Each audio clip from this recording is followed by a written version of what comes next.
السلام عليكم، مرحبا بكم في فيديو جديد. اليوم جيت نقدم معكم واحد الوصفة ديال الرز في واحد الحلة ديال الرز، الحلة الكهربائية. توجد الرز في اسرع طريقة وما تتلصق ما حتى شي حاجة. هنا عندنا هي هذه كما تشوفوا، عندها الكسيكس ديالها الا بغيتي ديري الرز من تحت تفوري شي خضيرة، وعندها هذاك الكويس البلاستيك اللي تتعبري به لي سنتيمتر ديال الماء، وعندنا ديك الحلة اللي ديال الطيفال ما تتلصق ما حتى شي حاجة، حتى هي فيها ديك القياس ديال الماء. هنايا من بعد ما غسلنا الرز ديالنا كلاصي، وهنايا تنوضع هكا بحال دابا الا درت الا درت هكا بواطه ديال الرز تندير بواطه د الماء. المهم انا اول تجربه ديالي ليها قلت نشاركها معكم. هنايا من بعد ما وضعت الرز الحله الاولى وهذه الثانيه، تنكون من بعد ما غسلنا وهي خلاص راها مغسوله مسوحه اكيد. صراحه حله زعما ديال الرز، زعما تنفعك في اي وصفه فين اللي بغيتي ديري فيها تديري فيها. انا اي حاجه غنديرها فيها غنشاركها معكم. هنا كانت عندي متوفره شويه ديال الجلبانه.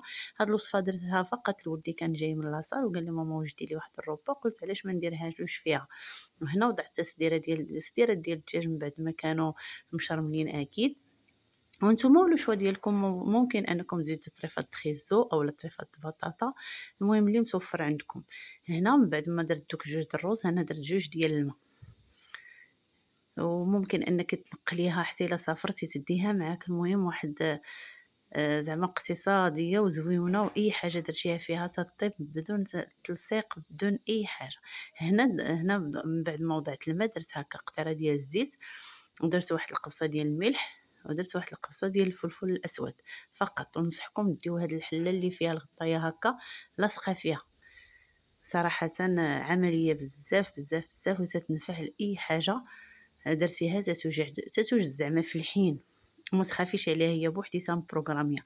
هنا من بعد ما تنغطيو الغطايه ديالها، من بعد ما تتحلي تتبركي على البطونه، من بعد ما تتسدي تتبركي على البطونه، وهاد البطونه اللي جانبا هي اللي تتحكم انها تخدم فيها الضوء. وتنبركو على ديك البطونه تتولي البطونه حمراء، تنعرفوا انها صافي راه تطيب.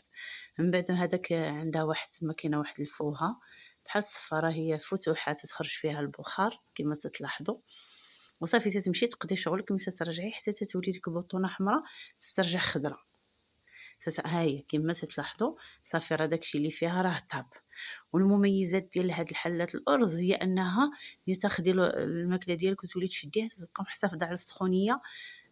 فين ما تبغي تاكلي تهزي منها تلقاي داكشي دافي، او الا بغيتي تسخني ما تلصق ما حتى شي حاجه.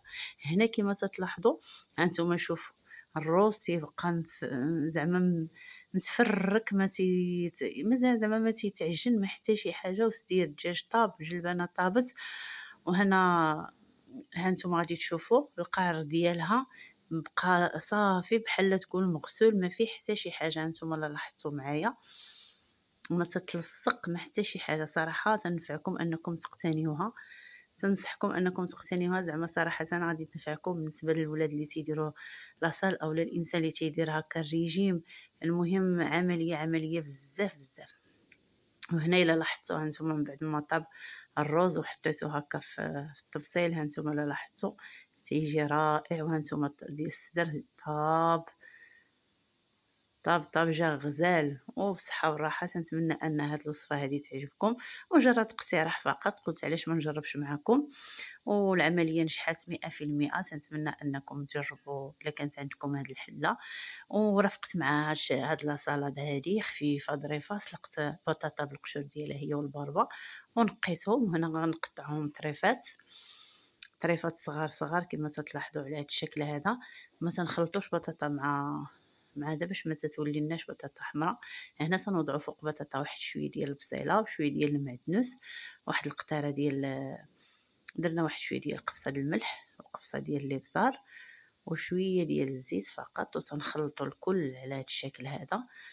ما درتش الخل حيت علاش غادي ندير المايونيز غادي نديرها باش غادي نجمع بها هذيك بطاطا على هذا الشكل هذا اللي تتشوف. المهم شلاضه سريعه جدا. اللي ما تيبغيش هكا يتناول المرقه بالليل او شي حاجه، ممكن انه يكتفي فقط بهذه الاكله داك الرز ونرفقوها بهذه الشليضه وانتوما واللي مازال عندكم في الخضيره يمكن لكم تسلقوها. هنا لا ميم شوز تنديرو الباربه، حتى الباربه تنديرو ديك شويه ديال البصيله وشويه ديال المعدنوس وشويه ديال الابزار وشويه ديال المليحه وشويه ديال لا موطاد وصافي، وتنديروها جانبا في جنب ديال البطاطا على هذا الشكل، وصافي تنقدموها بالصحة والراحة. تنتمنى هاد الوصفات الاقتصاديين والساهلين جدا يعجبوكم وينالوا الاعجاب ديالكم، واللي مازال ما دخلش القناة مرحبا به يدخل عندي، مرحبا به وتشوف داكشي اللي تنحط انا وشكرا بزاف على المتابعة وعلى التعليقات ديالكم المحفزة، ونتمنى ان هادشي يعجبكم، وشكرا بزاف بزاف.